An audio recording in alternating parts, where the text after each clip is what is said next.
Ni Mena Official muri gahunda y'amakuru agezweho tujye guhera ku nto nkuru y'akababaro ni mu karere ka Kirehe aho ikamyo yari ipakiye sima ivuye ku mupaka wa Rusumo yerekeza mu mujyi wa Kigali yakoreye impanuka mu murenge wa Gatore mu karere ka Kirehe igonga umugore n'umwana nyuma yo kubasanga mu nzu. Iyi mpanuka yabaye ku wa mbere tariki ya 3 Werurwe 2025 ahagana saa 7 ibera Cyanuzi ni mu murenge wa Gatore mu karere ka Kirehe.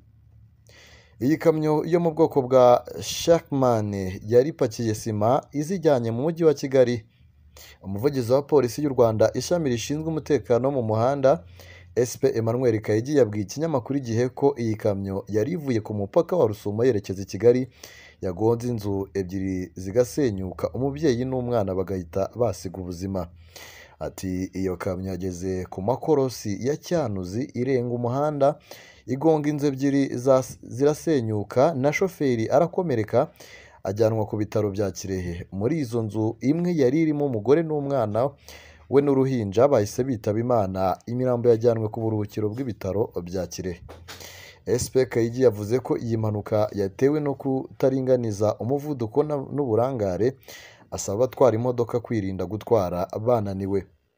Ati tuributsa abatwara imodoka kwirinda gutwara bananiwe cyane izijya hanze y'igihugu n'izitwara abagenzi muri rusange. Turabibutsa kujya birinda gukora amakosa yo mu muhanda ahubwo bagatekereza ku ngaruka zabaho igihe bayirengagije. Kuri ubu imirambo y'abitabye Imana yajyanwe ku bitaro bya Kirehe.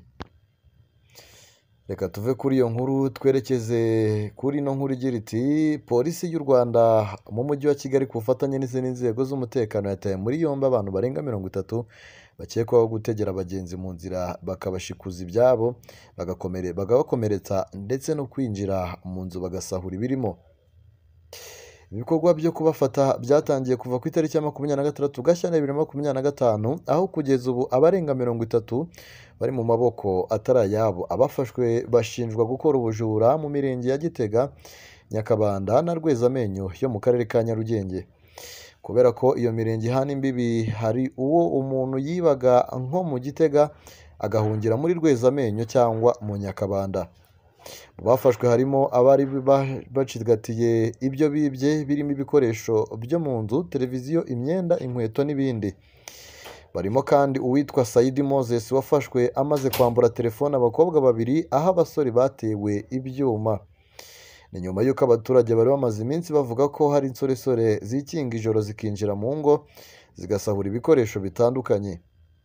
Batabazaga bavuga ko hari imihanda yabaye nk'indiri yayo y'ayo mabandi aho yitsimbaga ikabashikuza ibyabo ugerageje kurirwanaho akagirwa intere. Polisi y'u Rwanda ivuga ko ku bufatanye n'izindi nzego z'umutekano ndetse n'abaturage yakoze ibikorwa byo gufata no guta muri yombi abo bahisemo inzira mbi yo kujujubya rubanda.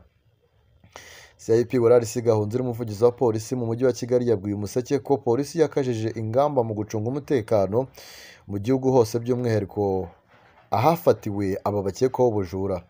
Ati by'umwihariko muri Gitega twashyizeho potholes, imodoka zigenzuruka ndetse n'irondo ry'abagenda n'amaguru. Yavuze ko inzego z'umutekano zamenye amasaha ibisambo bitegeraho n'aho bitegera ndetse n'abaturage bamenye akamaro ko gutanga amakuru kugira ngo abo bajura bazirikwe.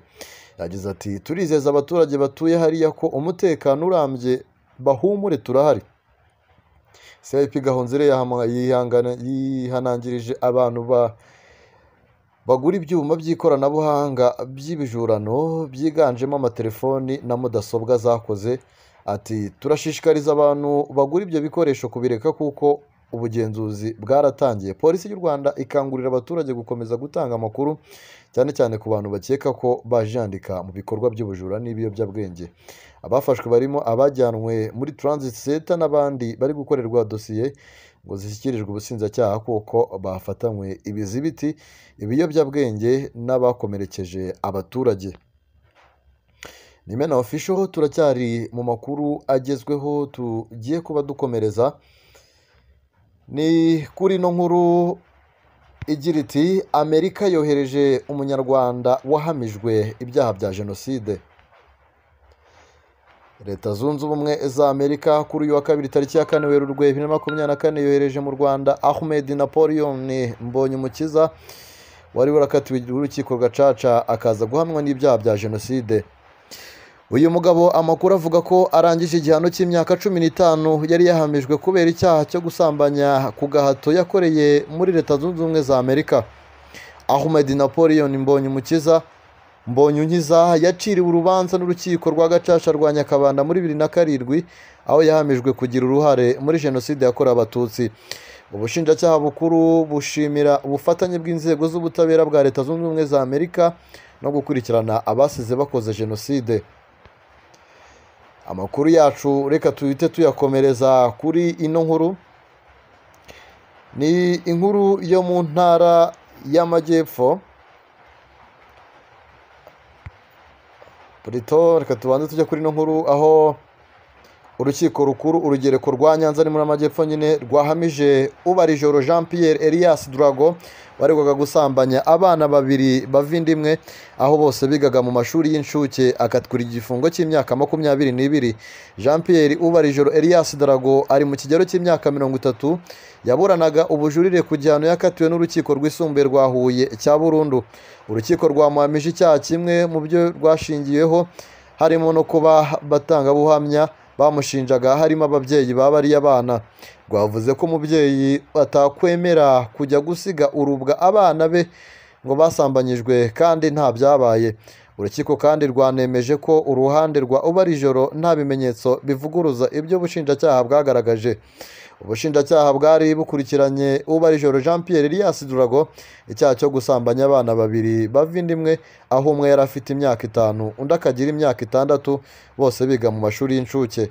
Ubushinjacyaha bwisumbuye bwavuze ko n'abana ubwabo babajijwe bakemeza ko basambanywa na Ubarijoro mu bihe basambanyijwe n'Ubarijoro mu bihe bitandukanye aho yabajyanaga aho yabaga akabashukisha amandazi igikoma n'ibindi aho byaje kuvumburwa n'umukozi ubwo yozaga abo bana abibwira nyina wabo bana ajya gutanga ikirego maze Ubarijoro Jean Pierre Elias Drago atabwa muri yombi.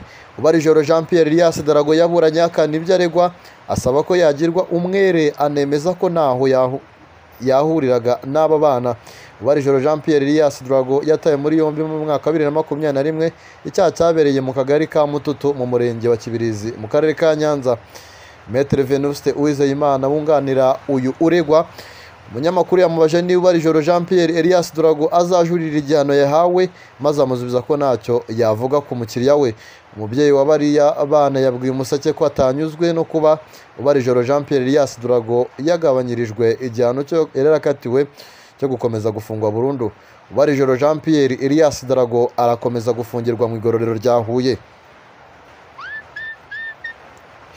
Reka rero aya makuru yacu tuyasoreze mu karere ka Muhanga n'ubundi aho tuza gusangayo inkuru ifite umutwe ugira uti Muhanga gitifu uregwa gutema ishyamba rya leta rikwe by'agateganyo. Urukiko rw'ibanze rwa Nyamabuye rwafunguye by'agateganyo Nsanzimana Vedaste ushinjwa gutema ishyamba rya leta atabifitiye uruhushya. Mu isomwa ry'urubanza ryabaye kuri uyu wa kabiri tariki ya 4 Werurwe 2025 urukiko rw'ibanze rwa Nyamabuye rwemeje ko ikirego cy'ubushinjacyaha gifite ishingiro. Rwemeje ko Nsanzimana Vedaste afungurwa by'agateganyo iki cyemezo kikimara gusomwa agakurikiranwa ari hanze. Nsanzimana Vedaste ashinjwa gutema ishyamba rya leta yafunzwe by'agateganyo tariki ya 6 Ukuboza 2024. Nsanzimana Vedaste yaregwaga icyaha cyo kumenyera umutungo wa leta, icyaha cyo gukoresha umutungo ufitiye rubanda akamaro, icyaha cyo gukoresha ububasha uhabwa n'itegeko mu nyungu ze bwite, n'icyaha cyo kwangiza cyangwa konona ibiti. Ibyaha Nsanzimana Vedaste yakanaga akavuga ko ibyo ashinjwa yabikoze mu nyungu rusange kuko ibiti ashinjwa kwangiza byakoze amateme yari yarangijwe n'ibiza. Gusa Nsanzimana Vedaste nyuma yo gufatwa ubushinjacyaha bwasabye akarere ko kohereza abagenzuzi bakabugaragariza umubare w'ibiti uregwa yangije ndetse hakabaho n'igenagaciro ryerekana agaciro ibyo biti bamushinja byari bifite. ubushinjacyaha buvuga ko ibiti 62 ari byo byasanzwe Nsanzimana Vedaste yarangije mu gihe igenagaciro ryagaragaje ko agomba kwishyura miliyoni 3 zisaga z'amafaranga y'u Rwanda. Umuseke ufite amakuru ko Nsanzimana Vedaste yemeye kwishyura ibihumbi 170 miliyoni 1,700 ayo mafaranga akaba ahwanye n'ibiti 32 kandi ko ari byo yemera. Kugeza ubu Nsanzimana Vedaste yarangije gutakaza akazi kuko mbere yuko afatwa yabanje kwandika asezera kuri izo nshingano z'umunyamabanga nshingwabikorwa w'umurenge wa Nyabinoni aho yaragiye kuyobora avanywe mu murenge wa Kabacuzi.